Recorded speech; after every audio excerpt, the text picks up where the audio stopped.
Hey everyone, welcome to the 6th episode of the Wheels to Walking podcast. I'm here with Andrew Deitch. What's up? The podcast where we've got one guy in a wheelchair and one guy not in a wheelchair. Yeah, so that's fun. and one secret guy behind the camera. And a secret guy behind the camera that you're going to hear probably a lot from. He's also not in a wheelchair in case you were wondering, even though you can't see him. Actually, we should not tell. Well, you just did. God damn it! I mean, Let's start over. No, I'm just kidding. Andrew lies a lot, so. Yeah, he actually is in a wheelchair.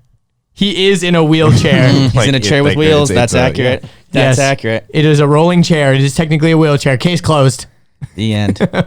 Dude, I'm like so stoked right now because our studio is finally like 99% done, even though we just ran into some stupid problems a second ago. Yeah, our lights that you see behind us turned into like strobe lights. They were like partying. Like Well, you partied whatever night that was. That you is partied. true. I Yes. did party all. Yeah. Saturday. But the problem is we got these dimmers for these new lights that we got, but the dimmers are kind of shitty and cheap, I think, and we need to buy some higher quality ones. Like I bought $8 dimmers for $130 lights.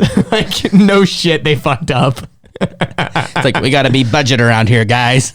We spend the money on the expensive things and cheap out on all the other shit. Classic. But that's kind of like the theme of the studio. Pay lots of money for the things you can see and cheap out on the things you can't see, sort of. We'll also pay big money for the things that make the video good and the audio good, and then everything else, it kind of just like, yeah, whatever. True that. Like we weren't going to build an actual brick wall behind us. Don't tell them it's not real brick.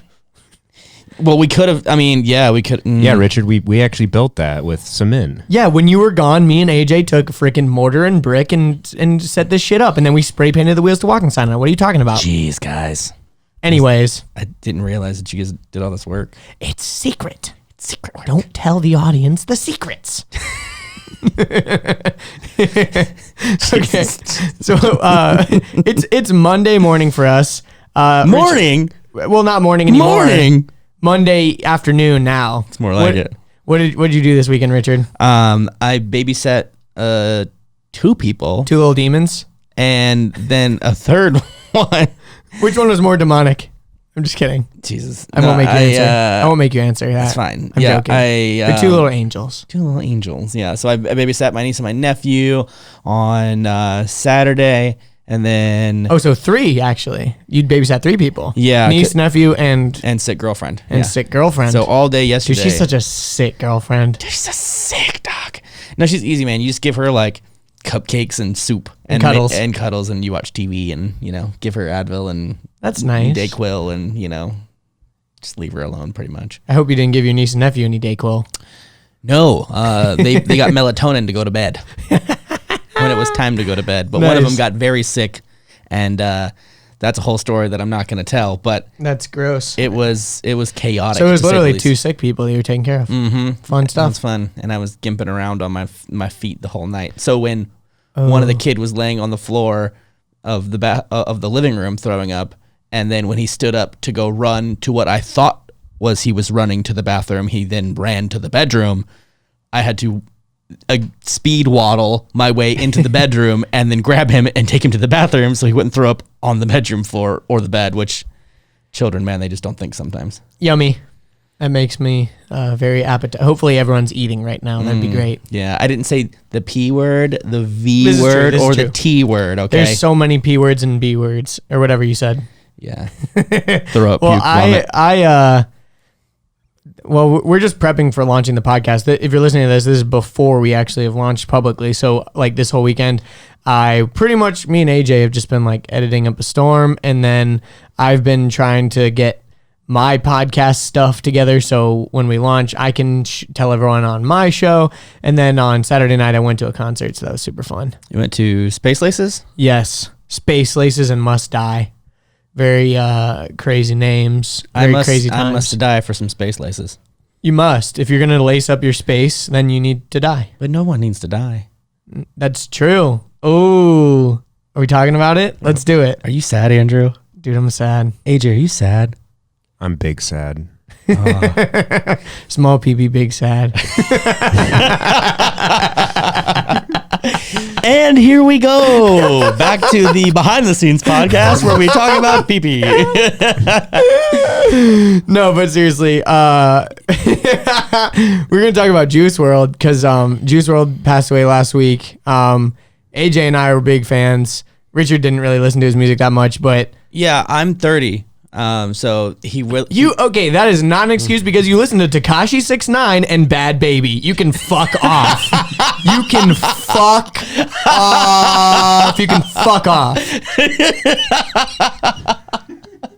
I never thought I'd be so personally attacked. You are simultaneously a boomer and a fucking zoomer. Hey, you swing, we swing back. I just had to call you out on that one. Dang. I don't listen to Juice WRLD. I'm 30. That's not what I'm. Listens to a 17-year-old. I just meant I'm disconnected from the juice, man. So Okay. my perspective on the juice is going to be coming from I used to do a lot of drugs. That's going to be that's going to be my perspective and why, and these two guys were fans and they knew his music and they knew about him and what I'm tired of is we've got people dying left and right on the streets. We've got teenagers dying all the time from overdoses and it's this massive, huge epidemic and a lot of like pharmaceutical companies are behind it and it's this big major problem and it's getting to the fact that like these musicians, like we've got Triple X, we've got Peep, we've got now Juice, Mac Miller, like these guys talk about their using in their music a lot, which not necessarily is a bad thing, but it just kind of normalizes it to the point where everyone uses. Like it seems. Well, it gets to the point too where even talking about it, even in a way where you're just talking about your struggles with it, it normalizes it in a way where you're like, oh, well, if this guy who's so successful is struggling with it to deal with his problems, I can deal with too or whatever. And like, it's definitely harmful in that way. It's both the good thing and the bad thing because like it's a good thing because at least it's being talked about. True. But it's a bad thing because these kids are like, oh, well, if he coped with I want to try lean. Yeah, if he coped with his problems, then I can cope with my problems by doing it the same way. And it's like, no, that's bad. Like you want to not cope with using drugs like that's and it seems to be like I remember this goes back to me just saying I'm 30 like I remember when it was about drug dealing like I remember it was like when you were a drug dealer and you were like a seller and like a hustler like that was cool. Now it's turned to if back in my day I know I'm a boomer so it's like it used to be that and now it's drug using it's like oh, I'm so sad I'm gonna get high about being sad emo rap and it's like it's got to the point where they're they've got a lot of underlying issues and their underlying issues they don't deal with in a proper way. They don't seek therapy, they don't have groups, they don't get clean, they don't surround themselves with positive people and positive thoughts. It's like they use these drugs to solve their problems, but they might not even be problems, they're just difficulties that they've gone through. And well, the thing that I think that everyone has to keep in mind with a lot of this stuff is, with Juice WRLD, he was 21 when he died, right? 21, and he got famous when he was like 19. His career was basically like 2 years old, and when you blow up so hard like that, like he had some major hits. I mean, I think on SoundCloud, his two most famous songs are the ones that he came out with when he was 19, Lucid Dreams and all the Girls Are the Same, right? Yeah, those two. Yeah, he those two popped off really hard, and they both on SoundCloud have like over like 100 million plays each, and like it's climbing even more now that he's gone. And same on Spotify, I'm sure it was even more because SoundCloud always has smaller listenership. But yeah, I watched the numbers. It was at like 25 million. It's not. I think it was at correct, but it went up to like 35 million monthly viewers. Monthly listeners. Yeah, 35 million monthly listeners. His listenership on Spotify increased over 450% after he passed away. But the point I was going to make is, from the time he was 19 to 21, I think he was dealing with all these problems that he probably had before he even got famous. He got famous, but then also, how can you trust people and who can you call real friends, and like people are trying to get around you, do they have good intentions or are they just trying to get with me because now I'm famous and I got money, or like it's really hard to trust people and know who's in it for the good and who's just in it for the fame and the money and being around you. Because once you get to that level of fame that he was at, anyone who's around him just gets elevated and gets famous too, you know? Yeah, I think it has to do with it's like a good problem and a bad problem, right? So independent artist, independent music, people that don't require a record label to get to where they're at anymore can build their own management teams, can build the people around them, they can go on tour. They don't need industry folks, but industry can serve a purpose by having wranglers and by having like babysitters and like making sure that they're not using too many drugs and that their mental health kind of might be in check. Like there's some certain things where it's like they might have, like if he's signed to like some record label. He did. He's been signed for the last like 2 years. He signed to I can't remember who he signed to, but he did sign. He talked about that too, because there's a lot of things that a record company can provide, and he went through a lot of, not auditions, but you know what I mean? He went to a lot of record companies because a lot of them wanted him, and he did actually sign to one. So, I mean, but I agree. Like, I think if you're independent, you got no one around, everyone's a yes man, and no one's going around you telling you. Infrastructure, yeah. Yeah. But I mean, it's crazy because I think in the industry, there's like drug use is just so prevalent that who's to say what's too much? Because you got like people that are OGs in the game that have lasted long time, and they've been very public about their drug use. So it's like, it's hard to police it when at the end of the day he's his own person and he can fire whoever he wants to fire if they're telling him to stop or whatever. I agree. Well, I think AJ was going to say something. Juice WRLD was signed with Interscope Records. Yeah, Interscope. But what I was going to say was, I think we were talking about it the other day. Just like I kind of felt the way that his friend Ski Mask was feeling. He's like, because he had his best friend like X gone, and then because he was like best friends with XXX Tentacion, and then when X died, no, Ski Mask was best friends with X. Okay, and then when X died, him and Juice WRLD bonded over X dying, kind of, and now because they're like, oh, we both just lost a good friend, so let's be friends. And now X is gone, or now Juice is gone too. So, but another thing too is like, those like famous people, and just from my perspective and what I would think is like, those are like really the only people you can trust because you can really relate with them the most. Totally. So it's like, I can trust these guys, but just the people. I mean, I would still feel skeptical about like my girlfriend or something like that. Yeah. I mean, I don't really have any major modicum of success, and I still get suspicious of people. Like, I'm still like, what do you want? Why are you here? Why are you talking to me? What do you want? Yeah.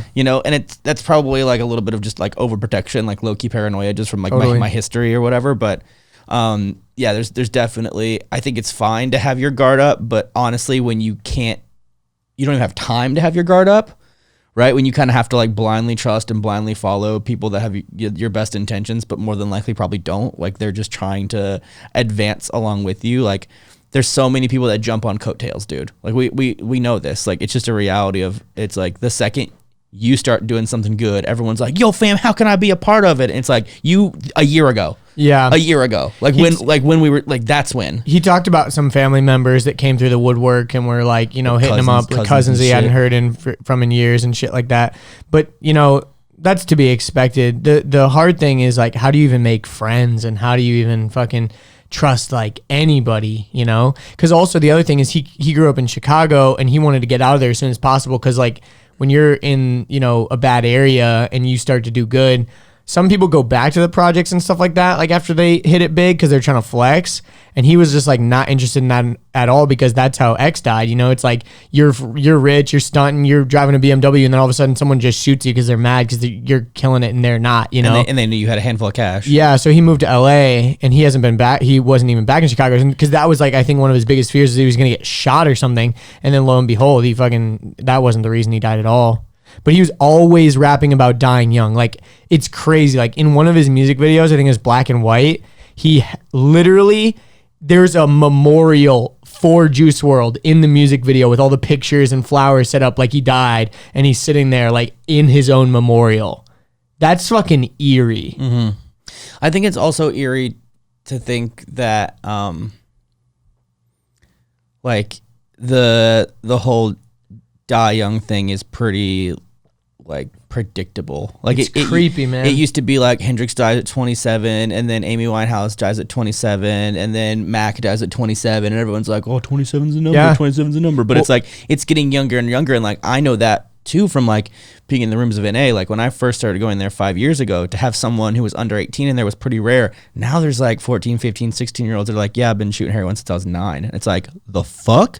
You know, well, I think you just get, I think it's a combination of the internet that's exposing everyone to just like the world at an even younger age, because you can start to like look into shit, you know, like, you know, back in the day you had to, if you wanted to see like porn, you had to find a magazine or something like that, and it was hard. DVD, but now it's like video. A kid can just grab his freaking iPad and watch like the most hardcore shit ever that people 30 years ago hadn't even considered being a thing. You know, like you can just take it to 100 so quick. And to touch on the dying young thing, Juice WRLD made a song last year called Legends after X died.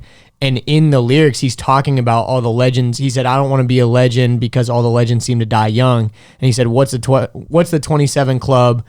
We ain't making it past 21. Like, that's literally a lyric in the song. And he fucking died 5 days after his 21st birthday. Like, literally, he just had his birthday. It was like that weekend. Like, his most recent post was like his birthday celebration. And then like 2 days later, he died. Yeah, in the song, he literally says, "What's the 27 club? We ain't making it past 21. Like, that's fucking crazy, dude. Do you think he knew? Like, he fucking like listening to his songs now. It's so eerie because he's literally almost sounds like he's predicting his own demise. Do you think that he could somehow have contributed to that? I'm sure. I think he kind of manifested it in some way. I don't know. I don't believe in like manifestation as in like, oh, you like believe in this thing and now, you know. Well, your actions and behaviors you can cultivate. I like the word cultivate better. Yeah. Like he could have cultivated that. Well, I have demise. A screenshot of some of these lyrics actually, because I took them a while ago because I was listening to one of his songs and I was like, I saw a really interesting theory. Wasn't there a tweet he put out like 2, 3, 4 years ago that was like, "My goal is to blow up, shine for 2 or 3 years, and then fake my death." Literally, yeah. And it's like, I mean, is that a possibility? Because you can fake a seizure. That a seizure is pretty easy to fake. You know, I mean, they've been saying that about Tupac. I mean, yeah, that's true. I mean, I think he's really is our generation's Tupac. I think we were talking about it. Yeah, I mean, people said that about X too, man. Yeah, but But the thing about Juice that's actually kind of beautiful is that he was widely celebrated even before he died. Like, he was very popular. X was kind of controversial, especially with him like abusing his. And a lot of people didn't really know his music until afterwards, whereas a lot of people did know Juice WRLD's music, and he still died. Like, he accomplished so much in 2 years, which is insane. Like, he did so much, and like everyone who worked with him in the studio is always talking about how he could just pump out songs. He could do like 10 songs in a studio session and they'd all be bangers. Like, he wrote his latest album in like a couple of weeks or something stupid. And like some people will say like, "Oh, well, that's just you being lazy and not taking your time with it." But he's just a wizard with that type of stuff. Or it could be that his music came from his demons. Yeah, he never wrote anything. Just like Lil Wayne, it was all up top. Like, he never wrote a single thing down. Yeah, but that's what I'm saying is like, if you are in your head all day, every day, trying to run and hide from your demons, and you're taking pills or whatever, like if you're off your drugs for even a couple of hours, like those feelings like come in a huge wave. Totally. And it's like, if you have an outlet, which is music, you just sing about that. And then it's like, yeah, it's his outlet. It's super real. And I think the reason why people relate it to it is because we've got these famous examples of people dying young, but I've got a unique experience where I see people die young all the time. To me, in my world, it's not uncommon to get a phone call or get a text being like, "So-and-so's dead." It's like, "Oh, yep, cool." Like, I don't even like have reactions to it anymore.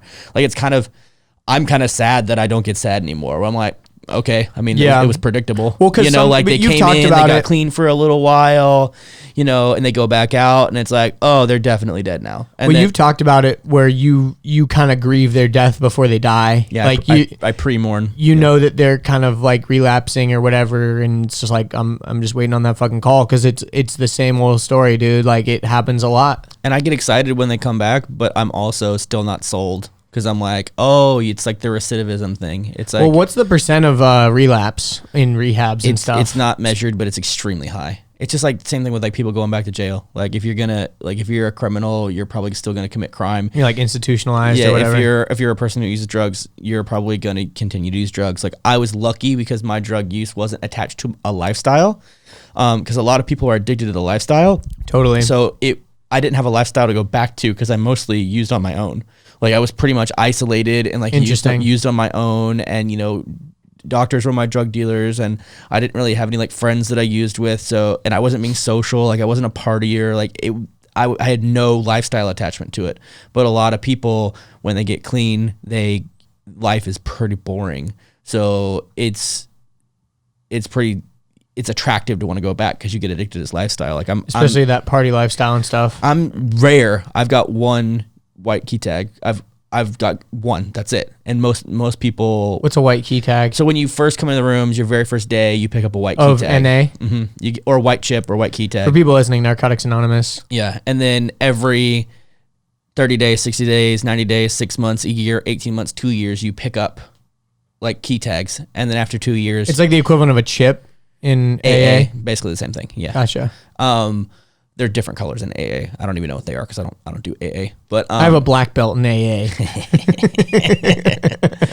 But yeah, it's not uncommon, especially people that like get out of treatment. They've been clean for about 30 days, and then they go right back out and they fill up the syringe to the same amount that they used to shoot up. And since they've been clean, they don't have tolerance anymore, and they just overdose, just boom, just like that. Yeah, because they're doing the same amount that they did before, but now their body's not used to it. Yeah, or they have a new dealer who's giving them something with like fentanyl in it, and they're not used to it. Jesus. And then there's even now fentanyl, which is, so fentanyl is 100 times more powerful than morphine. Fentanyl is 1,000 times more powerful. Why is it called CAR? Like the chemistry archetype, you just modify it like slightly. I don't fully understand. But do you know why it's called CAR? Does it have anything to do with cars or something? No. Like it's just like another name. It's just a precursor. I think gotcha. So it's fentanyl and carfentanil. Huh. There's just a precursor. It's like kind of like poppy seeds can be engine fuel and car fuel or something. Because isn't fentanyl supposed to be horse tranquilizer or something like that? It's for why did they invent it in the first place? For anesthesia. Oh, okay. For anesthesia purposes. Because it's like so ridiculous that they would even make something that's strong. Yeah, carfentanil is for like elephants to go under surgery. Oh, like, fun. For like elephants to have surgery. And they're giving it to humans. Cool. Well, I mean, the labs in China that are making it, yeah, totally. But why would they spend the money to make something that's more potent and put it in stuff and lace shit? It's not the manufacturers, it's the dealers. The dealers are trying to like, heroin just isn't around anymore. Like heroin isn't imported, isn't exported. Like poppy fields aren't being grown. Like it's just hard to get. All the opium, all the opiates are being sold to Big Pharma because Big Pharma is a huge drug dealer in this game. So now you have to get like synthesized opiates, which are fentanyl and they'll like take a Xanax pill press and then put fentanyl in it and press it so it looks like a Xanax, but it's full of fentanyl. Or they'll take like the same kind of like baggies that they usually put the heroin in. Is fentanyl cheaper? Or or it's just accessible to manufacture. You can make it in a lab. You can't make heroin in a lab. Interesting. Heroin comes from a plant. It comes from a poppy plant. You can't make it in a lab. You have to have like an actual field that like grows it. And a lot of people, but fentanyl is and you can only grow poppies in certain areas, right? Like Afghanistan grows it, right? For example, yeah. Does it have to be like a desert climate or something? Not sure. Huh. I don't know. That's crazy. So the reason they put fentanyl in Xanax is just to keep people coming back? Well, it's not real Xanax. But it's, they're trying to trick people into thinking it's Xanax? Yeah, because they stamp the pill to make it look like a Xanax. It's a pill press. It's a pressed pill that looks exactly like a Xanax, but it's not a Xanax. Exactly. Gotcha. Yeah. And does that kill people? All the time. But they just call them like Most Xanax from like the pharmacy are like 1 milligram, right? And there's like 3 little notches and you can break them up into bars. And like your average person who like actually needs them might take like a third or like like 2/3 or like a whole one, and that'll last them for 4 or 5 hours.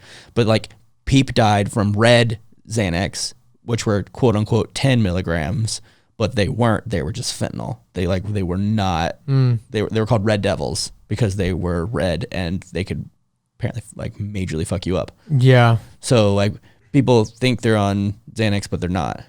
So fucked up, man. But you can get Xanax, like you can still get it, but it's like if I'm a drug dealer, am I going to spend $1,000 on Xanax powder and then make 1,000 pills and then sell them for $10 each, or am I going to spend $1,000 on fentanyl powder and then cut it with baking soda and then make 10,000 fentanyl based Xanax, fake Xanax. Do they do like the same thing? Like what's more profitable? Do they basically do the same thing? Like, could you be taking those and it would kind of give you the same effect? Because it seems like if there's all these people dying from it, it's like you're literally killing your customer base. They don't give a fuck. Yeah, but when you run out of customers, no. Yeah, and if they hear that's like my question. I was just like, well, if you were gonna like put like fentanyl in your Xanax, that would keep you. Oh, dude, this shit's hard. Like, I'm gonna come back and get more of this stuff. Like, that's what I was thinking. Most people's introduction into drugs is through their doctor. Almost everyone's initial introduction to barbiturates, amphetamines, Xanax, like meth is different because meth is like country as fuck, and you can make it with like battery acid, like car batteries, and like that. Sometimes that's for people's first introduction. Sometimes coke, because it's kind of a party drug, that can be people's introduction. But to opiates and benzos, so like Xanax and Percocets, those are usually introduced through a doctor, and usually have like legitimate pain, and then you then start lying about your pain, and then you get a little bit more, and then a little bit more, and then you like have another injury, and before you know it, you're like doctor shopping around. But like it gets to the point where the doctors either catch on and you're not allowed to go to practices anymore, or the pharmacies catch on and then you're not allowed to go to the pharmacy anymore. So you're now addicted to these drugs. Like, where are you gonna go? You're gonna go to the street. You know, you're gonna go hit up the dope man, because it's also way cheaper too. And then at that point you need more and more and more, and you gain a tolerance, and it's more powerful and more powerful and more powerful. And it's like, so there are some people, like I know a guy, his forearm, so when you shoot up fentanyl, it's black, so he's got his forearm looks like it's been tattooed, like his veins look like they've been tattooed black, because he's poked himself in his veins so many times. He's like, you can see all of his veins where they are, because there's like it's always called black tar heroin. Is it actually black? No, that's different. I'm talking about fentanyl, not okay. I didn't know if those were similar. Well, there's two types of heroin. There's white that comes from China. It's called China white, but it's not heroin anymore. It's fentanyl now, because they don't send it over anymore. Huh. And then there is black tar heroin, which is a gooey tar that comes from Africa and like Afghanistan and stuff like that. Interesting. Is that why, like, have you ever seen like those people that get full black tattoos, like where their arm is like fully black? Do you think sometimes it's to like disguise shit like that? Probably not. I mean, that's just like a tattoo. Because what's the really famous Kat Von D, I think, or one of those no, not Kat Von D. A lot of times when people who's really famous and had really awesome art and is like a famous tattoo artist, just got her whole forearm like fully black, and people are like outraged because she covered up all this stuff, and they're like, what the fuck? And she's like, well, I got it done by this really good guy who does like really deep blacks, and I really like that aesthetic, so I did it. I mean, black work is it's aesthetic. A thing. And also it's like, I don't like it. If you want a new tattoo, you can either spend a year trying to laser off the tattoos you have and then have a cover up built over top of it, or you can just do deep black work, and then if you want another tattoo, you do a white tattoo over top of it. You can put white ink over black? Yeah. Oh, interesting. So then you can have a black base. So it's like drawing on black paper versus drawing on white paper. Interesting. Like white paper. I didn't know you could do line work with white ink. Doesn't white ink come out easier though too? Like it wears out quicker? No. Interesting. Well, it could, but like it fades quicker, kind of, because it's like the same color as your skin, I guess. I don't know why, to be honest. I'm not that heavy into tattoos. A lot of people use them for highlights. Some people don't, but I did want to go back for just a second, because I wanted to read this quote from one of the. I know we kind of like evolved past Juice WRLD, but I just thought this was like too interesting to not. We didn't evolve past Juice WRLD at all. We're still talking about addiction and drugs and people dying. Exactly. Yeah, no, this is like a serious topic. So this is the quote from his song Legends. It says, all legends fall in the making. Sorry, truth, die young, demon youth. And then he says, what's the 27 club? We ain't making it past 21. I've been going through paranoia, so I always got to keep a gun. So he's definitely paranoid. Damn, that's the world we live in now. Yeah, hold on, just hear me out. They tell me I'm be a legend. I don't want that title now, because all the legends seem to die out. So people were calling him a legend, like, already. And he's like, dude, don't call me a legend, because, like, all the legends seem to be dying. And that was true. And it could, like, we also don't know where his mental health could have been at. We also don't know where his, like, if he was, like, smoking weed, too. He was 100% smoking weed, like, all day, every day. Or yeah, they found, like, 70 pounds of weed in the plane. Yeah. Every time you see videos of him, he's always got a freaking blunt in his hand. Yeah, and then also you got to think about, like, what other type of psychedelics he was on. Was he taking LSD? Was he doing mushrooms? You don't know. And it's like someone who's smoking weed and popping pills all day does not have mental health. I mean, literally, they just don't. this line of the song, lean with me, pop with me. It's like drinking lean, popping pills. Like, you know, this is another line from another song. This song's called Lean With Me, right? The Lean With Me. Yeah. And he says, told her if I die, I'ma die young. He literally is saying that. Every day I've been getting fucked up. Finally know the difference between love and drugs. Shorty tell me I should really sober up. His girlfriend was telling him he's got to get sober. This shit ain't fiction. It's too real, too real. Like a lot of rappers rap about drugs and shit, and he's like, this shit ain't fiction. This is real shit. Fuck. Well, I think and then he says, fuck one dose. I need 2 pills, 2 pills. I'm looking for trouble, so I know I'm going to find it. Ring, ring, plug, hit my phone, perfect timing. I think there are, so like, let's talk about like the used to be drug legends, and those are like Juicy J and Lil Wayne. Right? Yeah. Like Lil Wayne had so many seizures, he's pretty much half retarded now. And you can't say that. Okay, well, I'm just did. Kidding. And then he's slow. Yeah, he's half slow. I mean, that's literally what the definitional. I know. I'm just trying to ease. I'm just trying to ease the keyboard warriors. Okay, all right, guys, relax. But even though like he is on like no seizure medicines, like he's not smoking weed anymore. He's not taking pills anymore. Well, that we know of. Who knows? He still sings about it, just like Juicy J. Like Juicy J.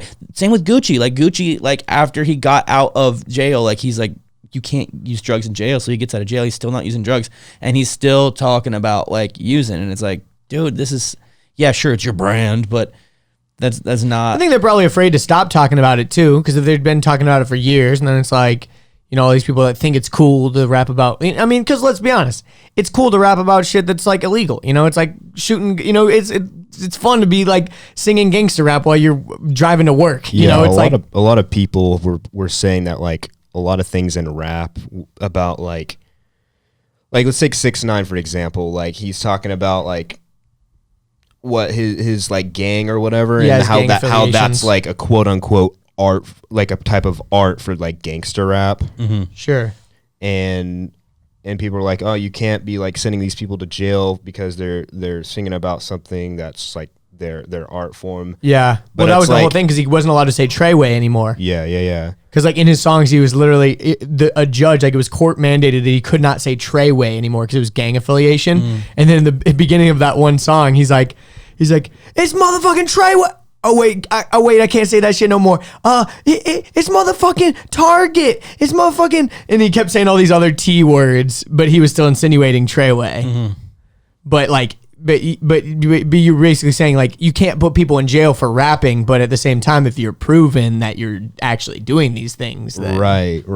I mean, his most of his songs were literally confession tapes. Like they played him in court when they were convicting him, and like everyone else, which is kind of fucked up. Like I think that's the point AJ's making, is like you can't take rap always 100% real.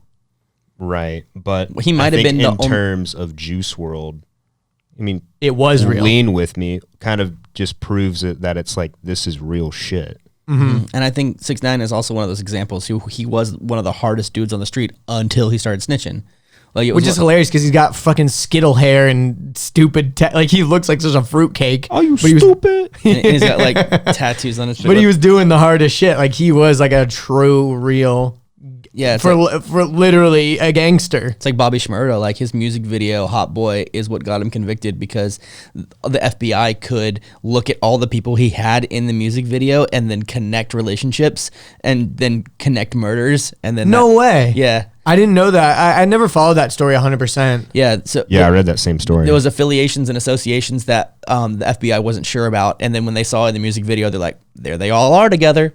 Like, interesting. So they got them all like on a RICO. And then right after that, like anytime someone did a music video, everyone was like, blur my face, blur my face, blur my face. Like no one wanted to be like associated. Really? Yeah. That's pretty interesting. I mean, I guess it makes sense though. It's just being stupid, like young and arrogant and just stupid. But because let's be honest, a lot of it is young stupidness. Like even with Juice WRLD, it's like, you know, no one should be that famous at 21. You know, it's weird. It was a weird situation he was thrown into. I mean, if you look at someone like Bieber, who kind of blew up in that same trajectory, maybe over a little bit longer period of time, but like it started even younger for him though. Yeah, and he had like his mom, he had his siblings, he had his management team, he had Scooter, he had like all these people around him, and was still like doing drugs, getting into fights, like racing his Lamborghinis in the neighborhood. Well, who's going to stop him? You know what I mean? It's not like you can't. But he's straightened up. He's a good kid now. You know, he's not hanging out with Floyd Mayweather anymore. For all intents and purposes, he's made the come around. He's turned around his life pretty well. It seems like, you know, he's married now. It seems like he's doing well. And, you know, I wouldn't wish that, I mean, it's one of those things where it's like, you made too much. Phineas sings about it. He says, I made too much money to be 20 and sad. You know, it's like, you can't, no one feels bad for me, but I'm fucking sad. But no one feels bad for me because I have $100 million. You know, it's like, it's one of those things. You know, you feel bad, but at the same time, he got real lucky in a lot of ways and never has to worry. I think that's the cool thing about that money gives you. Casey Neistat was talking about this on David Dobrik's podcast the other day. He said, when I was younger and poor, money would have solved every single one of my problems. But now that I have money and I don't have to worry about money, I still have problems. They're just not the same problems I had before. It wasn't putting food on the table. It wasn't making sure my son had Christmas presents. It wasn't those types of problems. I still have problems, but like the anxiety that money stress just is that constant weight on you when you got the freaking repo man knocking on your door, when you got the freaking, you know, loan sharks knocking on your door, whatever. You got people that you owe money to and stuff. That's an anxiety that like is just lifted, you know? Yeah. One of the things that money can also, so like people that are in poverty hate it when rich people say money doesn't make you happy or money doesn't solve your problems. Totally. Because people in poverty, which I've been in my life, it goes, it solve all my problems. I currently have a broken down car Every that I single can't one of my fix. problems. Like there's bills that are late. Like I can't afford clothes. Like I'm hungry. Like that could solve all my problems. But then once those problems are solved, then new problems come. It's just like you don't know what you don't know. As soon as you learn something else, you learn even more about what you don't know. Because like if you're stupid and not stupid, but like if you're just someone and you don't know about quantum physics, and then you learn what quantum physics is, and then you realize how much you don't even know about quantum physics, you're like, holy shit. Like you don't know what you don't know. There was an interesting study that was done. Like they asked grad students on their first day, like how much they thought they knew about their subject, and they all ranked themselves in like the 80 or 90% of like how confident they knew about their subject because they just spent 4 years learning about it. And then after their 2 years when they graduated, they asked those same kids the same questions, and they're like, oh, like 30, 40%. Like they like the more you know, the less you know. And I think it's also an interesting thing is, so I think this could be an interesting way to segue kind of in our next topic is like money, especially like these famous wealthy musicians and stuff like that get themselves into all these crazy trouble. It's like that gives you the opportunity to reinvent yourself. Mm-hmm. Some people in life, like I make this argument all the time, like some people are so desperate to start over to reinvent their life that they'll kill themselves. Like they think there's no way out. Like I was there, like I was ready to kill myself because I didn't think that there was a way out. And I think about some of these musicians and stuff, like they're like, we're going to die young. And it's like, you got all this money. It's like, you could just stop touring and stop hanging out and check yourself into rehab and then go into therapy. And like, Avicii tried to do that. You could totally reinvent yourself from the ground up. And, you know, this is kind of dives into like spinal cord injury stuff is like, you may have had a great life. You may have been headed in a great direction. You could have had a bad life and not been headed in the best direction. But either way, you have the unique opportunity to completely reinvent yourself from the ground up. But you know, it's hard because like if whatever you were good at or whatever you did involved your physical body, which is just about everything. And a lot of guys get hurt doing physical things, so it makes sense that they'd be putting a lot of their value and identity in physical things. Yeah, if you're a surfer, a snowboarder, a mountain biker, a motorcycle rider, if you're in even driving fast cars, driving fast cars, like any type of extreme sports or activities. I mean, people that, you know, parachute, like wakeboarding, I don't know, whatever. I mean, you can break your back and your neck snowboarding, doing anything, like literally anything. And it's hard because like you don't know what you're good at anymore. You're like, all the things I was good at, I can either not do anymore or only do a little bit of. Well, that was kind of your story, right? You were pretty athletic. You love doing sports, pickup games, bodybuilding, all that kind of stuff. And then, same thing. I was going to do public permanent art installations. I was going to build sculptures, like huge sculptures. Like that requires a lot of physical labor, and that hurt. That really hurt. And luckily, I was able to find a way that I could do that again, but it just wasn't the same, and I didn't like doing it. But I think about. I've had 2 opportunities to reinvent myself. I've had the opportunity one, which is after spinal cord injury. And I think I think I'd lied to myself that I'd let go of the past, that I was holding on to something, and I didn't build good coping mechanisms, and I tried to get back to work and to school as fast as I could because I thought if I go back to my life, then my life will be normal again, and it wasn't. And then, after the tragedies that happened, that kind of like, with all my drug addiction problems and then getting clean. And then once I got clean, I got to reinvent myself again, and kind of rebuild myself from the ground up. And that wasn't like a quick process. And that wasn't something that I immediately thought of from the beginning. I wasn't like, oh yeah, cool. Like I can go ahead and I can start listening to different music, and I can dress differently, and I can talk differently, and I can think differently, and I don't have to do this one thing anymore. I don't have to be a server anymore. I don't have to do valet anymore. I can make videos and have a podcast. Like I never thought that, but it sucks because a lot of no one's asking for that, and no one's gonna like convince you to change your life so much. No one's gonna come up to you that's even one of your best friends and be like, dude, you should really start a podcast. I think you'd really do really well starting a podcast. You should you should make videos. You should do it.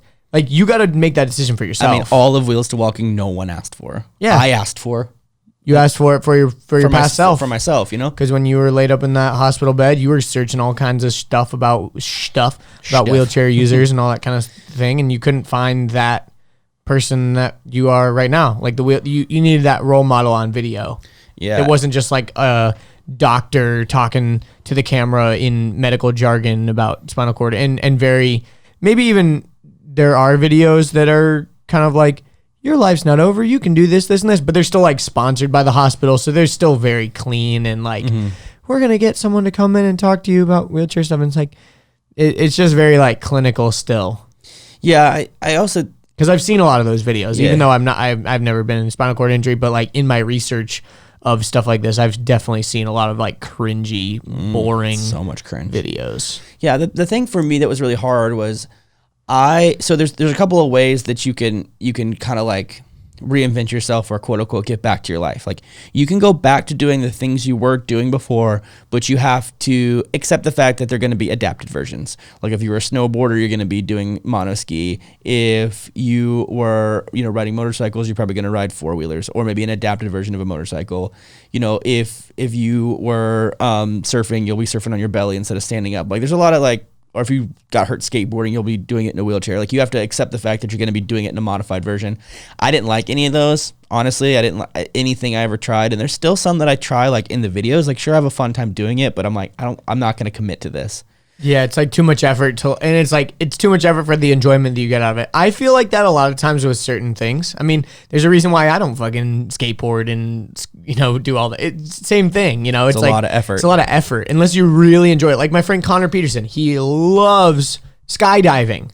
For me, it's not enough. It's not worth it enough for me to drive 2 hours to the drop zone every day and spend thousands and thousands of hours training and watching tons of things and buying a parachute and buying a helmet and all these hours and hours to get a minute of adrenaline rush every, like 10 times on a weekend. It's like you get to jump a bunch of times once you're out there, but it's like, it's just not worth the commitment to me. Yeah. And I think about that as an able-bodied, I had no problem committing to things because it was easy to do, in the sense of like, I was like, oh, I want to do bodybuilding, and I would just show up at the gym and do it. Or it's like, I want to go for a hike. I would just go for a hike. You don't have to do any modifications. You just do it how everyone else is doing it. Exactly. Or you don't have to prepare. Or like when I was playing tournament paintball or racing cars or like whatever I was doing, I was like, oh, let me just do it because like it's fun, and like I had no problem like committing to that because it was something I like really wanted to do. And but then there's also like how I kind of arrived at Wheels to Walking. It was funny. I went, I got a list of all the things I didn't want to do. I was like, I don't want to work for anybody else. I don't want a desk job. I was like, I don't want to be a public speaker. I was like all these things. I was like, I don't want to do this. I don't want to this. I don't want to write a book. I'm like, I don't want to, do like physical therapy. I'm like, I don't. I just wrote down all the things I don't. And then it like narrowed all of my choices down. And then in those choices, it was like, okay, what are things I can do and what are things I can't do, or things I didn't want to modify. And then it got to the point I was like, I need something that I have an online audience that I can work from home, because if my body just acts up one day and I'm like stuck in bed, I still want the ability to like still work. I was like, I want, a place to like share my story and like all the stuff. It just like the answer was like YouTube. Like the answer was YouTube. I was like, shit, like that's really hard. That's difficult. It's a huge commitment. That's not easy, but like I pinpointed exactly what I didn't want to do first. And then I looked at all the things like I could or couldn't do. It's like, sure, I could do a bunch of different other things. And I tried a bunch of different other things, and it was just like, no thanks. Like I remember one time, like after the studio that you met me at, I went and like got another studio, and it was like an hour away. And I showed up like 3 times, even though I had rented it. That's the one you were in the quote unquote loud area? Yeah. I was there for like I'd paid for like 3 or 4 months rent, and I showed up like a handful of times, and I was like, no. And you were also kind of like depressed at that point too, right? Like you got into some funk. Yeah, there was a lot of factors, but because it was around like this time a couple of years ago, right? Mm-hmm, yeah. Mm-hmm. Yeah, but I remembe you told that story on my podcast, or one of my podcasts at some point. One of the podcasts, I'm sure. Yeah. But I definitely like just had to hone in, and then I had to like passion is another thing. People are like, I don't know what I'm passionate about. It's like, you can choose that. Yeah. Like you can pick what you want to be passionate about. Like people are like, oh, I just don't know what I'm passionate about. I'm like, I think about camera stuff for me, like we went and went deep dive into a lot of camera stuff last episode, but like 2 years ago, I didn't know anything about that kind of stuff. And you probably didn't even want to know anything. Yeah, because it seemed daunting. It was a lot. Like I was like, I'm just gonna buy a GoPro because I can just like click record and I don't have to think about all the settings and shit. Mm-hmm. Yeah, passion is one of those things, and that you can cultivate passion. Like you can make yourself passionate about things. You can also, I saw this interesting thing. You can have secondhand passions. Have you ever heard of this? Or secondhand obsessions. It's when your friend is obsessed with something and you know that they're obsessed with it. So every time you see it, you get a little bit excited because you can like send them the thing that you know is like, totally. Like if like Jalila really likes dinosaurs and you see a dinosaur, you're not obsessed with dinosaurs, but you kind of like get excited because you're like, oh, Jalila, check out this sick dinosaur I found. Isn't it cool? And she's like, oh yeah. Anytime I see a jiu-jitsu meme, I always send it to Diane. Yeah, stuff I'm like that. Yo, she'd love this. And I send it her way. Yeah, exactly. Or if I see like, or anytime I see like, or like dogs, like if I got a friend that like loves dog stuff, or like totally. cat stuff, I'm like, here, look at this, you can definitely do that, but it's definitely one of these things that like, it's depressing when you have to like come to terms and accept that you can't go back to your old life. Totally, dude. Like that is very hard, and a lot of people, unless your old life sucked, they get depressed because they're literally holding on. They're like hanging on. They can't let go. Like here's an example. Like you said, if your old life sucks. I have a friend. He has a spinal cord injury because of a suicide attempt. He ran into traffic and got hit by a car. And then when he was like in rehab and still alive, like he wasn't even mad that it gave him like something to he was like, work towards. Like, oh shit, I got like purpose now. I've got like meaning. Like I got something to do, which is like, heal and like get back to life and like, like help people out. And now he's like one of the more known like WCMX guys. And and now he does that stuff. Like that's his purpose. Yeah. And he's like a really like talented welder. Like he just recently built his own motorcycle, a trike from the ground up. Like, it's badass. He's definitely someone who's like that. But I think about like, I've got a friend who is like he was training for a triathlon, like another guy who was on his way to be like a professional surfer at a resort in Hawaii, like teaching people how to, be a surfer. And like a dream job. Yeah. And then I think about another buddy of mine who was like snowboarding, and he was like, elite level snowboarder and like mountain biker and like all these things. And it's like his life just kind of like fell apart. And it's like when you had like an epic life, and a lot of people do, especially getting hurt the way that we get hurt. A lot of spinal cord injury guys get hurt doing risk-taking things or extreme somethings. I mean, that's typically why statistically there's a lot of young spinal cord injury males. Mm-hmm. Yeah, literally, that's exactly why we take risky jobs. We're in the military. We drive crazy. We jump off cliffs without checking the depth. Like there's so many things that like I've done that. Like stupid as shit, right? Yeah, it's very dumb. And very dumb. And it's like that's pretty common. So whenever you had a great life and then it all kind of goes to crap, and then you like within your first year you have these wicked ups and downs because you also have like your year is imprinted, like your memory, like you're like January is when like these things happen and this is what I did, and then February like these things happens and this is what I did, but that first year it's all different. Yeah. So it's like it's painful. Like it's like snow season's here, time to go snowboarding. Oh wait, I can't. Or it's like spring's here, time to go mountain bike. Oh wait, I can't. Or it's like summer's here, it's time to go. Wait, oh, I can't. Like every season has its like thing that you used to be able to look forward to, but now you kind of don't have anything to look forward to. And that's what I talk about like how you got to build a new compelling future, because your old compelling future doesn't fit your life anymore. It doesn't fit your body anymore. And I think that's also where a lot of guys start to obsess over getting their walk back. They think my life changed when I lost my walk, so if I get my walk back, my life will come back.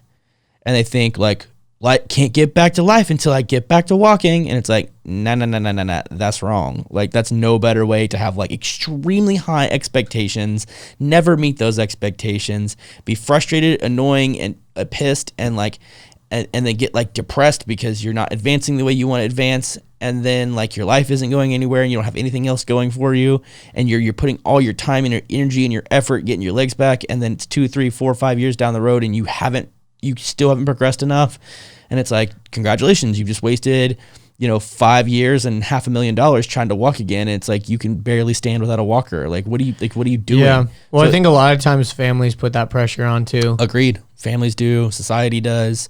There's a lot of like cheering and jeering, and there's a lot to it. I know we talked about this on like the last episode, I think, about like people praying for growth or whatever in like amputees and stuff. Like people just don't know what they're talking about. Like family members like, oh, well, you're going to get back to walking one day. I just know it, and blah, blah, blah, blah, blah. And it's like, how about the people that throw fundraisers for you to go to like rehab and you don't want to go, and you're like, but I don't want to. And then before you know it, you're in Florida for 3 months, like going to a rehab, and you're like, well, I guess I'm getting better. And then you get home and you're like, nope, nothing changed, and then you feel like you let everybody down because for whatever reason, there was these heavy expectations put on you. But, I think it's one of these things that like the first year is always the hardest, man. The first year has the craziest ups and downs, and two things usually happen in the first year. Thing one is you remember all the things that happened from the previous year, and then you mourn deeply every month, every week, every day about all the things that used to correlate with that. And then you're rebuilding, you have new memories, which is not great. So not only are you remembering all the old good ones, you're creating kind of new bad ones. They're not bad, but they're not great either.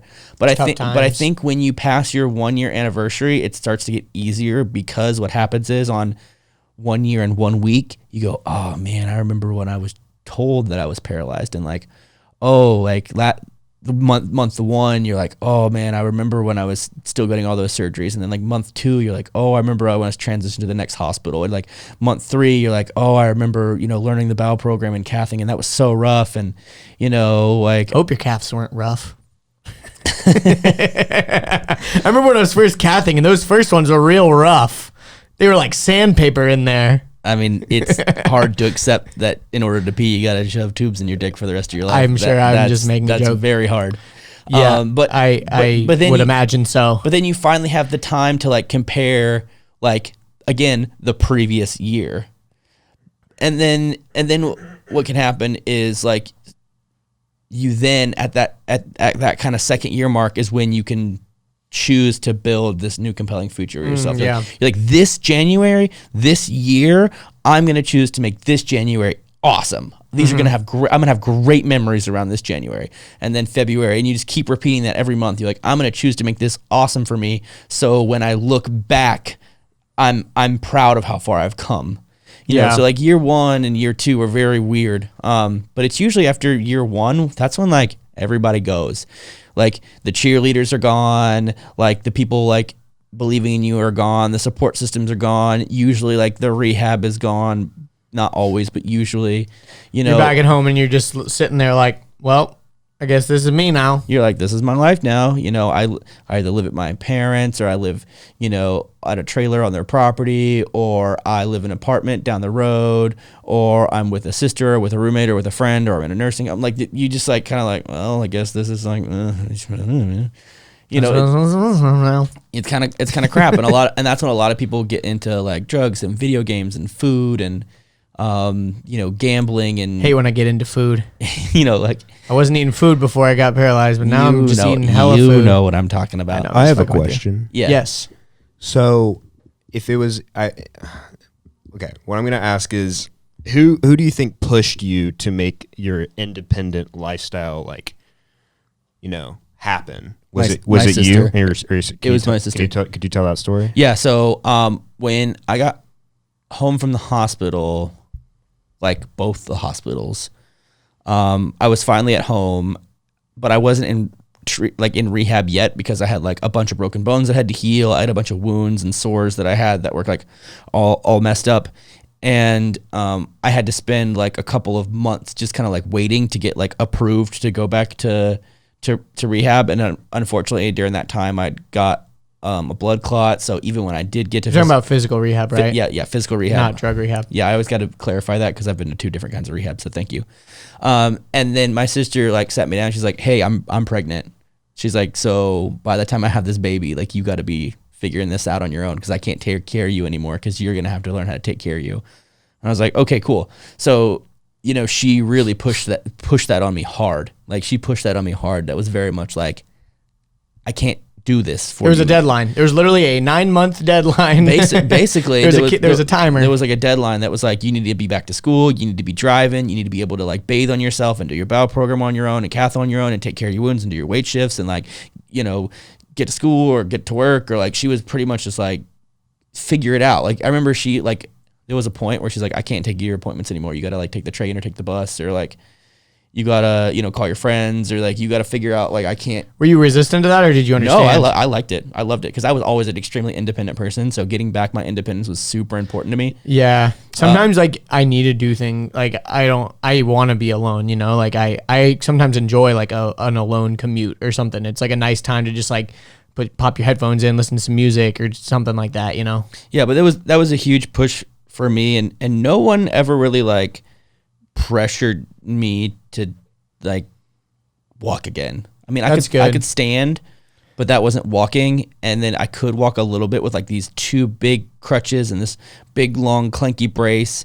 And like, since I had the blood clot, I couldn't train on like the treadmills because it could have like broken loose and like hurt me. So like by the time it was ready for school to get going again, I was like, I'm just gonna go to school. Like I don't want to like I could try to do this, because during that like 9-month period, like I had seen people that were in there 8 hours a day every day, and like the non-advancement that they had made, and I was like, that guy's got an injury kind of similar to mine, and like he ain't gotten nowhere.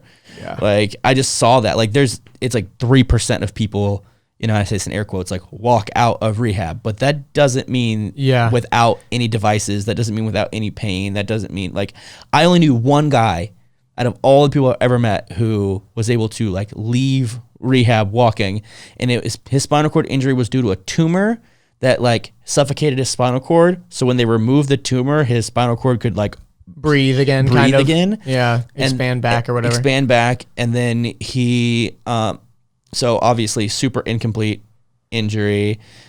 Nothing was severed. It was like just being pushed. There was no trauma. There was no like car accident or like bone broke or like accident. There was no trauma attached to it. And then he spent like probably 9 months to a year in neuro recovery and got everything back except for he couldn't run forward.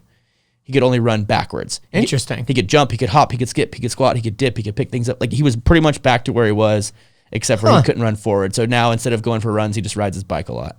I thought you were gonna say instead of running, he runs backwards. No. He puts like mirrors on the side of his glasses so he can see behind him. Yeah. That'd be funny. But like I think he's got like That reminds me of a Ross Creation skit where shit. he said he was like, you know how there's a thing where it's like, oh, the doctor said I can't like look left or right or whatever.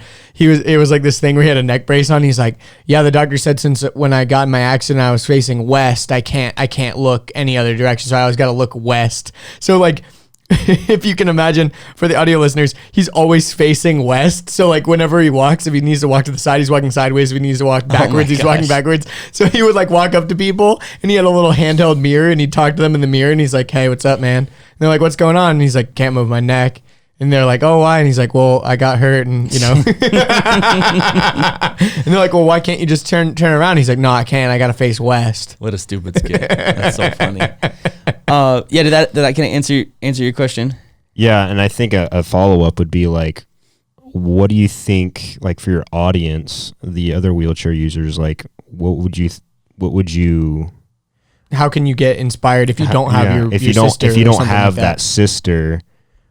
I mean, you could be an example of that, but it's not someone physically there to push you. Like, whoa. No one's kicking them out of the house or whatever. They're probably enabling them to stay. I'm trying to form this question together, but I'm sure you have an idea of what I'm talking about. But I got an answer, yeah. And this totally segues into our that question. That I'll just answer the question by answering your question, which is like, I had a vision of what I wanted my future self to be, and my future self didn't have anyone taking care of him. My future self had a job. My future self had a wife. My future self had kids. My future self drove and went and played and did activities. And my future self didn't have anyone taking care of him. So I knew that is what, like. And you got to daydream a little bit to figure out what that is. Yeah, you got to allow yourself to like have like fantasize about it a bit. You know, have this like compelling future. When I was in drug rehab, I remember like being on the outside like patio, like I was withdrawing, like I was in a lot of pain. I was in Memphis. It was winter time. It was like Thanksgiving, Christmas time. So because I spent like Thanksgiving and Christmas and my birthday in drug rehab, like that's rough. Like how nice is that? And I remember thinking like, I hate every fucking second of this. Like every millisecond of every second, I absolutely hate, and this is terrible and this is horrible, and I don't want to do this, but I know that my future self is going to be very grateful for this.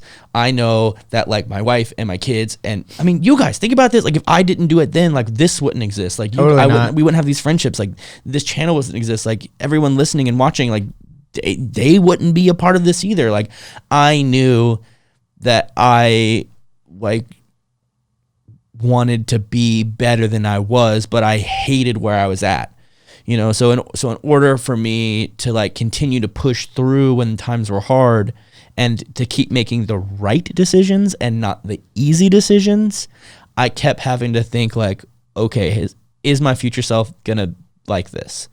You know, I run through that filter all the time. Like that's the greatest hack to be able to do hard things. Or if you're unsure of a decision that you are about to make, is to ask yourself, will my future self thank me for this? Like by working out today, will my future self thank me? Yes. By skipping the gym today and working on this project, will my future self thank me for this? Yes. But if it's one of these things where I'm like, oh, I'm about to lie, or I'm going to be a manipulator, or I'm going to take like the easy way, or I'm going to skimp, or, you know, I'm going to be lazy. It's like, nah, dude, my future self is not going to, no. So it's like, he won't like that, you know? So it's like, I can use myself as an inspiration, but you have to have enough vision to know that there's going to be a future. Like when I was majorly depressed and like full of drugs and like sleeping next to a pill bottle and a gun and like, just like ready to kill myself. Like I was so ready. What made you stop? I mean, if there's a gun right next to you, like what's the... Dude, even though just the fear, I might share. This is something that like I don't think I've shared with anybody. So I remember I used to practice shooting myself in the head. Holy shit! And I would take the all the bullets out of the gun and out of the clip. Make sure there's nothing in the chamber. And I would put the clip in and I would cock it and I'd put it to my head and I would clink. And I would just practice that over and over and over again because I knew when the time came, I wanted to have that muscle memory down because I knew I'd like bitch out. Like I knew that like, because that little, like that squeeze to the clink, that is 100 miles long. That is the longest, thing ever. And I'm getting like kind of nervous and panicky talking about it because I don't like thinking about those memories. But that's rough, dude. Most of the time, like when I was doing that, it was like, I would like have like my big bottle of pills next to me and like my gun next to me. And then before I go to bed, I'd load it back up, like have it completely ready, like keep it underneath my pillow. Cause I was like, I'm ready to pull this trigger. Like I'm ready to pull this trigger. And but like in that moment, like, did you have a countdown day? Like, okay, in 3 days, I'm gonna pull that trigger. It was like, what was the reasoning for not doing it right then? Were you like, oh, I'm not proficient enough in practicing that fucking move, or like, what was the reason why you would even wait if it's just chilling there? I usually had drugs available, so that could like I could last another day. Gotcha. Even if I didn't have drugs for another day, I knew when I was going to get drugs. Whether it was 14 days, 10 days, 7 days, 5 days. Like I knew there was going to be a time where more drugs were going to come. I also never felt like I had hit my rock bottom. Interesting. But rock bottom is when you stop. It wasn't too far away. No, rock bottom is just when you stop digging. Like you don't have to take it far. Just stop digging. But I know that for myself, I was in this place where I knew I was tough as nails. Like I still think I'm one of the toughest motherfuckers I know because like being in like the worst of the worst of the worst of the worst of the worst place where I like was so ready to kill myself. Like I'd had suicide notes written and everything. Like if you guys have read my untold story, like I even share a blurb from one of my suicide notes where I was like, I was ready to go, dude. I was so ready. I had accepted it. And even then I was like, it could get worse. You know, I was like, I'm tough enough. Like I can figure it out. Like I was just like so strong-willed and so stubborn. And like, even this is another thing I don't know if I've shared with anybody before, but like there was still a part of me somewhere in the back of my head that was like, eventually I'm going to miss this. And eventually this will be worth it. And what I meant by miss this is like eventually there's going to be a time in my life when I have so much stress and so much anxiety because I have so many responsibilities. I'm going to have a career. I'm going to have a wife. I'm going to have kids. I'm not going to have the option to lay in bed for a week straight and watch movies and get high. Like that's not going to be. So I almost kind of in a weird way like appreciated it. Like I was like, I know that this isn't going to last forever. And I know there's going to be a time when I'm not going to be able to have this luxury, so to speak. Even though it was not a luxury, it was probably the worst thing ever. But I also know me well enough to know that like I've been through enough shit in my life that if you just wait it out, it eventually gets better. Did you have roommates or anything at the time? Were you living in a house by yourself? I had a roommate, but we didn't interact. He was on the other side of the apartment. He would come and go to work. He would never eat at home. So like I might as well have left alone. We lived alone.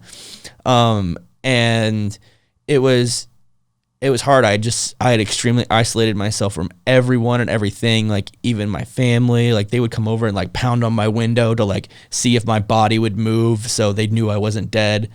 Fuck, man. Like it was rough. And but even still, like I think that's also why I'm so driven to do this, is because even back then I was thinking like this will eventually be worth it one day. Like and you'll talk about it as like I overcame this. Like this will be valuable. Cause I remember like all of the other difficult things I'd been through in my life, like paralysis and drug addiction, not my first rodeo. Like I've been going through things since I was like 8. Like it's just been pretty common, a regular occurrence that every couple of years the shit hits the fan. I go through some major shit and eventually I come out the other side and I'm fine. You know, but like these 2 major things happened like back to back basically. And it cornered me and like trapped me and like put me in this place. I don't have any of the photos anymore because I've totally like deleted everything. Like that was one of the things. But I remember I used to even like take pictures of myself and like take pictures of where I was living because I wanted to document it because I knew at some point I would want to like keep it around. Kind of like the original like Amazon.com picture of like that dingy garage or whatever he was building in. Yeah, well, I also think about like so like Steve-O used to like VHS vlog himself like getting high on nitrous and like his whole apartment was full of little chink chink those little CO2 canisters. little canisters, the but, little whippets. Yeah, but I clink, dude. That clink is iconic. That empty canister hitting the freaking other ones. But I definitely think about like my future self a lot. Yeah, I'm sure. Because it's like, because also it's like we're on like a really strong trajectory now. Like it's like it's really good right now, but like it's probably going to get even better. The one thing, this is an interesting question because it kind of ties back to the Juice WRLD thing, is I think a lot of his stresses and problems came from like the fame. I don't think you'll ever get to that point of being so famous that you're like internationally renowned and pulling crowds of 50,000 people. But I mean, still to a certain level, you're getting recognized in public a little bit. Even people in your building like know who the fuck you are and things like that. Like I've had a few public interactions, and it's always like, it's always good. It's always, hey, what's up? And we're at that point where it's not to the point where anyone is geeking or fanboying so hard that they're going to like lose their shit and like, do something drastic or anything at this point yet. But how do you feel about that? Like, are you opposed to getting quote unquote famous? Like, how famous do you want to get? Like, where do you want to take it? Because I feel like I'll probably never get to that point. And even if I do, I'm still not as noticeable in public. Like, you're immediately recognizable in public as it is. Like, you're the wheelchair guy. I mean, I could put a hood up and, be faceless, but you can put a hood up, but you're still riding that wheelchair. Guardrails, I think, is the word I would use to describe that, and boundaries, because I see a lot of people that don't have boundaries and a lot of people that don't have guardrails. I mean, even from the beginning, like, I've kept like where I live extremely anonymous, like everything from like when we're shooting videos, or like I'm like, don't get my building in the video, like don't get my address in the video, like don't tell anybody. Like, you ever try to be pretty private? Yeah, I don't let anyone, people hit me up, be like, yo man, I want to send you something. I'm like, nope, not giving you my info. Like no phone number, no email, no address. And like I'm intentionally setting this up for privacy because we've seen where it can go south for a lot of people. Yeah, I mean, I look at like even someone like Casey, like, or Jake Paul with Team 10. Jeez, yeah, that was nuts. Yeah, there's just a lot of, it's like, I don't mind being quote unquote like famous in my industry, like with like other, like if another wheelchair user like sees me on the street. Comedians are like that. Yeah, it's like, yo, please, like come up, talk to me, say what's up, like tell me you like my videos, tell me, like let's have a conversation, like we're one and the same, Comedians are very much like that. Comedians are people that can go to the grocery store and no one knows who they are. They can go chill the coffee bean in LA all day. No one knows who they are. But if you're into comedy, you know who they are. Big fan. And I think YouTubers are like that. Did you listen to the Philip DeFranco podcast with Anthony Padilla from Smosh? Yes. It's really interesting because he was talking about that, where like when people do know you, they really know you. Like when people do come up, they're freaking huge fans. And then everyone else is like, who? That's how internet it is, because it's so niche. Didn't Matt say that he got to have a conversation with Casey Neistat and didn't know it was Casey Neistat until some kid freaked out and was like, I need to take a picture right now. Like, oh my God, it's Casey Neistat. And then he looked him up and he was like, oh, that's who it is. Yeah. So it's like, our friend Matt Thomas. Yeah, Matt Thomas. But I don't mind being like infamous or famous or whatever. But again, as long as that fame doesn't go to me specifically, it goes to my mission. Right? Like, like I don't want people to, I want more people to be. You don't want to be famous for the attention. You want to be famous for the impact. Exactly. Like I'm all about like influence, impact, and then income. You know what I mean? Totally. Like it's like let's I gotta have a good influence. When you got both of those things though, income is not far off though. Yeah, yeah, exactly. So it's a nice byproduct. Income's on the way, And I think both of us have a healthy relationship around money where we both believe like that money isn't evil. Like money is a vehicle for us to get more impact, more influence, more, like it can further what we're doing even more. I mean, I could have spent all the money I spent on this podcast studio on a car. Totally. Well, why would I do that? That doesn't help my mission. Could have got a Trackhawks on. I mean, sure. I mean, there's so many, but that also goes back to like me and my personality and my attitude. Like, I'm like, does this add value? Like, do I keep it around in my life? Is this adding value to others? Like, does this bring me joy? Like, minimal to no debt. Like, my minimalism is not just physical items It's what I think about. It's what I consume. It's what you choose to remember. It's yeah, seriously. Like it's ideas, it's thoughts, it's opinions, it's you view mental space as like physical space almost. Well, I kind of learned that. But it's true though. I kind of learned that in therapy. Not gonna lie, because like you spend your like whole life, at least me, I spent my whole life like running from all these demons, and I think about it, but just like a bunch of like papers just like strewn about on the ground. But like in therapy, I got to pick up each one of those papers. I got to read it and I got to put it in a file and then put that file in a filing cabinet and just like leave it in a corner somewhere, like nice and organized. And like, I don't have to like think about it or talk about it anymore.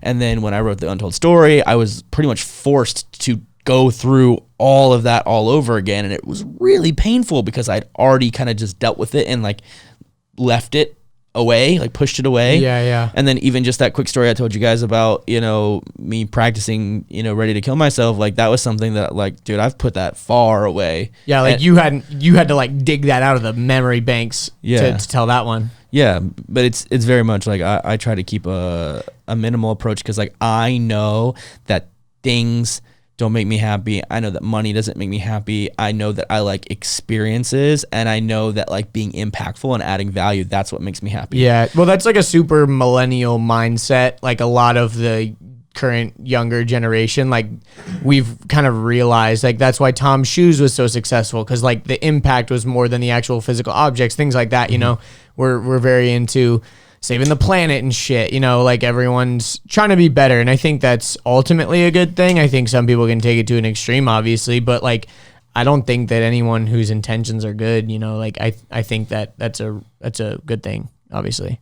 Yeah, totally. And I think it's kind of like work is so much fun. Yeah, like, for us, it is. Like to me, like this is my hobby. Like, remember I was talking about how I was like, one of the things I hope Wheels to Walking will help me do is like find my thing, you know. And I was like, I'm gonna try WCMX, and I'm gonna try, you know, like riding 4-wheelers, and I'm gonna, you know, try doing rowing, and like I'm gonna do all these things that like, you know, are gonna help me. Gotta find my adaptive sport. I've never found my thing. I gotta find my thing, and like I've come to realize like this is my thing. Yeah, like this is very much my thing. Like I have a blast making videos. I have a blast doing social media. I have a blast cultivating relationships and making videos, and like, you know, working out and hanging out with my girlfriend. Like those are two things I also have a fun time doing. Like I don't have a lot of things that I don't enjoy.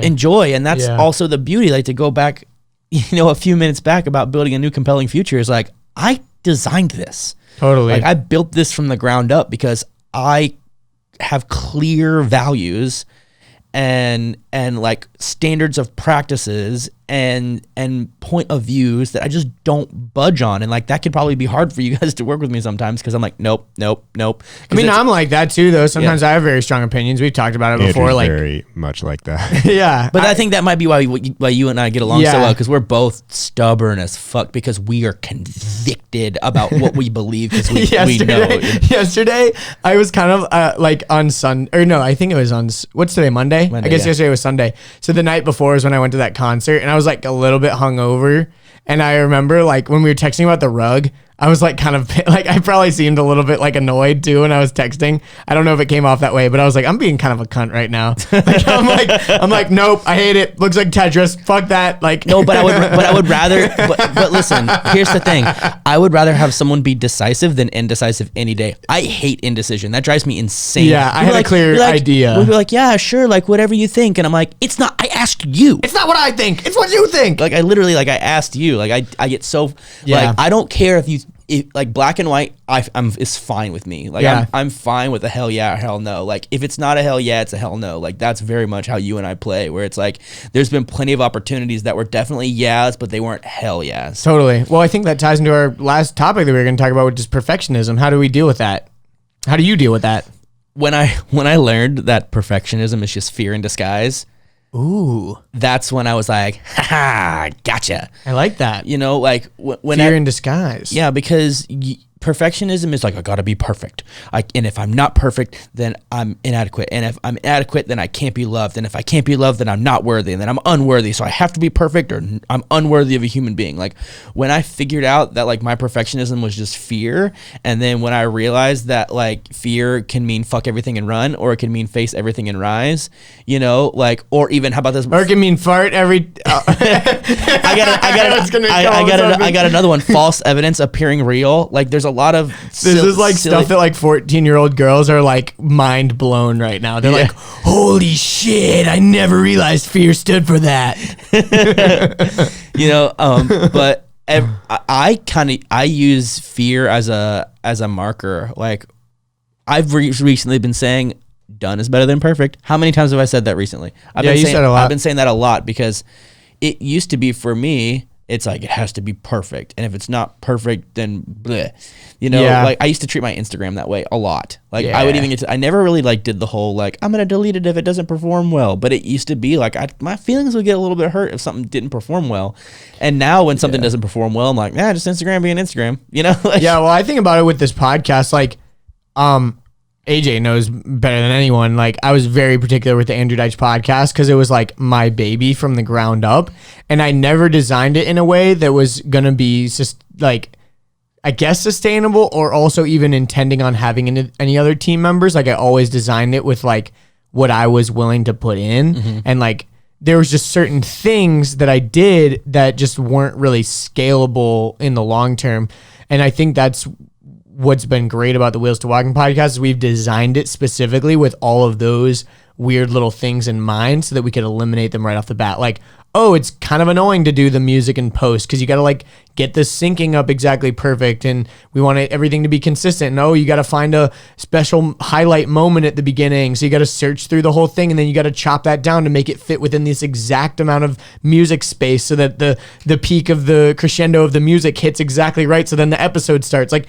there was just so many things that were just long term not like scalable, and like with this podcast, like we've pretty much chosen to do like no intro music because it's easier. We literally, you know, just no fancy transitions. We fade from black and just fade into it because it's easier. You know, we got really nice mics, so there's not a lot of posts that we have to do. There's no post production on the audio editing. It all sounds really good out of the thing. You know, like there's just been a lot of steps that we've taken that I think AJ probably appreciates more than anyone. I mean, the great thing about it is that we've all designed it together collaboratively. Yeah, it wasn't like, because that's what happened is you built the whole thing and then brought like AJ in, so AJ had to learn like all your crazy shit. And exactly. And it's like the same thing as like when I brought you in, I kind of had to like direct you down a path, but then very quickly I was like, here you go, have all of it, you know? And then now that we're all three together, like from the very beginning, it was like, this is a trio. Like it's very much like for the scope and the sphere of like podcast, and also as far as like responsibilities of like even like channel management and stuff like that, I was like, I'm not going to be managing those channels. I'm not the one who's doing the editing, and I'm not going to be the one who's doing the upload. So like that's for you guys to do. Yeah, you know? like podcast is pretty much all on us, and like it's like you guys take care of the podcasting stuff, and that's a good thing. Because you guys already were. It's not like this is a new heavy workload. Like you guys are just like, well, we already were doing it for you, so now let's just pivot. Like we're just moving, and when we pivot, we're making things easier. Exactly, and me and AJ talked about this the other day. I think it was after you left to go hang out with Jalila. We were like, dude, we're already like on square 29. Like we're already so far ahead because we've been doing this shit with the AD podcast for so like not even so long, but just for enough episodes that we already know what this rhythm feels like of doing podcasts. There's not really a learning curve, but there's no learning curve at all because number one, there's no guests. So like that's a huge thing. There's no guests. It's always the same three people in the room the whole time. So like I'm not having to do any fucking like research besides trying to come up with topics. I thought about this. I'm like, the topics are nice because we've been trying to make the episodes more topical. It's nicer because we already kind of know what the clips are going to be, and I already kind of know how the conversation's going to roll. And then not only that, we're not like the conversation. When it's a brand new person, a brand new guest, I've got to kind of like steer it the whole time and stuff. And now it takes I like feel a good hour and a half to then have this. Exactly. And I think, it's just nice. Well, it's also because like it's a good change of pace. You two have been doing a podcast together. Andrew and I have been doing a podcast together. So now that when we all three come together, it's like, yeah, we know what we're doing. We're good. Yeah, literally. It's like, how can we buy a bunch of fancy stuff to make it easier? Literally. I mean, that's exactly what we did. And I've been thinking about this too. I think when the AD podcast makes its triumphant return, I think there's probably a lot of things we're going to change just to make our lives easier. Like why, like we've made this definitive line in the sand, just like having a spinal cord injury or something drastic happens in your life. It's like, yo, now you can change everything. It's like, there's been this definite line in the sand where it's like, yo, I'm cutting the AD podcast off for a while. I'm doing Wheels to Walking. Peace. Well, I can change things now. That's a huge asset. So something I've been thinking about a lot is, for me personally, what I've come to learn, and I learned this by just listening to other people, and high performers can make very quick decisions. They do not spend a lot of time thinking about stuff. They kind of trust their instincts. They know what's good, and they also know like to weigh the consequences of their decisions. So it's pretty like, okay, let's just bing, bing, bing, bing, bing. Let's just make a decision. Because making a decision is better than not making a decision. Yeah. Like even if the decision is maybe not 100% optimal, that decision is still better than doing nothing. I mean, we can go back to that rug conversation. You were like, Richard, research rugs. And I was like, okay. And then I sent you guys like 3 rugs. I'm like, which one do you like the best? And AJ was like, I like this one. I like this one. I don't like this one. I was like, okay, we just need the okay from AJ. AJ's like, all right, we got, that's an okay from me. And I was like, all right, ordered.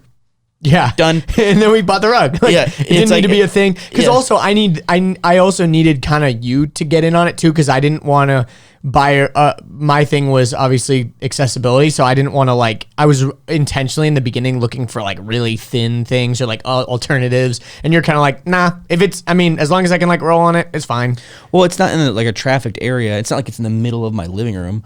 But I love how we point over there as living room, which it actually is, but some people probably are like, wait, it's actually my bedroom. Yeah. this is the bedroom. We're in the bedroom right now. But like it's a quick decision making. And I think about when you came to me and you're like, hey, like, what if I just like move the AD podcast over to you? I was like, yep. You know, like it was just a quick decision. You know, I think about like, I don't know. I've just been on this whole like quick decisions thing, and then following through. And like I hate this whole like personal development. People always say that they're like, decision comes from the Latin word decide, which means to cut. So it's like when you decide, it means to cut away. You know. I remember one. It's like burn the bridge. It's like cross over the bridge and then burn it behind you, so you don't have the option of going back. Ah, gotcha. I have something. So Richard Branson, y'all know who that is. Yeah. He had a quote of like, if you have a great opportunity in front of you, say yes, and then just learn how to do it later. No, seriously, it's the whole idea of jump and build the parachute on the way down. Well, because some people talk about, oh, I never get opportunities. It's like, because you're not seeing the opportunities as opportunities. You're saying no to things. Like, you're not. Or how about this? Create your own opportunity. Like, think about this. Like, I want to make movies, but I'm doing podcasting. Like, I feel like there's still things I need to learn. I feel like audio is a very, important thing that I need to learn. I feel like sticking around for this is key. Yeah, totally, because you're getting audio expertise, you're getting production, you're getting workflow, you're getting editing, you're getting lighting. Like you're working with a good team. Great, yeah. You like team building. Like there's a lot of this. It's like, your thing is like directing and making movies, and please continue to do that. But like skills translate. Totally, like that's something I think a lot of people don't understand. They're like, oh, I want to be a professional baseball player, but like I don't think I should be like a groundskeeper. It's like, well, what if you learn like how to like make really good grass, and then like you figure out like how the grass moves, so that makes you a better outfielder for when balls come at you. It's like, dude, skills translate. Skills And wax on, wax off. Yeah, dude, skills always translate, and a lot of people don't understand that. Like even I think about like my serving job, the first serving job I ever had. I was like, that was one of the most intense sales jobs I've ever had. And sales, yeah. Yeah, you got work ethic, you got sales, you got working with groups of people. You understand ambiguity, you understand hostility. Like there's a lot that I'm like, dude, this is very translated. Totally. Like, I mean, I think about it with Photoshop. Like I learned Photoshop really early on. It helped me with so many things in video editing. Like it's helped me tremendously with thumbnail. Like there's just like so many skills that translate over from other things. And like I always think I don't like to be married to an idea that I have, because I'm always like, I have a lot of imposter syndrome, so I'm always sometimes convinced that like deep down maybe I'm like wrong about something. So that's why it's like sometimes hard for me to make a decision, because it's like, well, what if I'm making the wrong decision? But again, you just got it. Sometimes I've learned that a decision is better than no decision. You're very instinctive. Like you always, I mean, with just listening to you guys talk, you're very like, yes, no, yes, which is good. Yeah. And I think, I mean, that was cultivated. That wasn't, I was the most indecisive person. And yeah, I couldn't even like get myself to decide to get out of bed to take a shower, or to decide to get out of bed to eat food, even if I was hungry. Like that's, come on. Because it's like, which do I do first, shower or eat? Because I want to be clean, but I want to eat. Like, I don't know. And then you just decide to do nothing. Let me just pop a pill and watch a movie. Yeah, literally. I mean, but yeah, like I remember, I always think about like kids when they're young and they're like, I want to be an astronaut. It's like, yeah, maybe in that moment you want to be an astronaut, but like start taking steps towards that. And then you might realize that you don't actually want to be an astronaut and you want to do something else. Kind of like, you know, you might want to be a professional baseball player and then you get into groundskeeping, but then you realize as you're being a groundskeeper, you're like, I actually love grass and I like want to do this path or whatever. And I think, not being married to your original idea and doing what you said you were going to do. Like if you tell your family and friends like, oh, I want to be a lawyer, you have the you can change your mind. You can change your mind. You have the permission. Yeah. People don't give themselves the permission. You have the permission to change. You know what a great permission is? What? Spinal cord injury.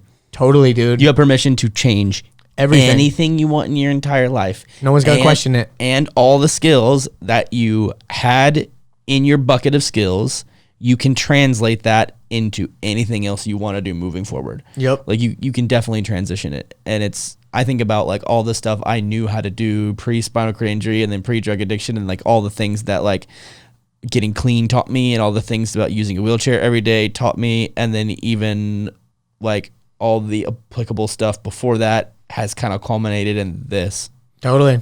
You know what else you need permission for?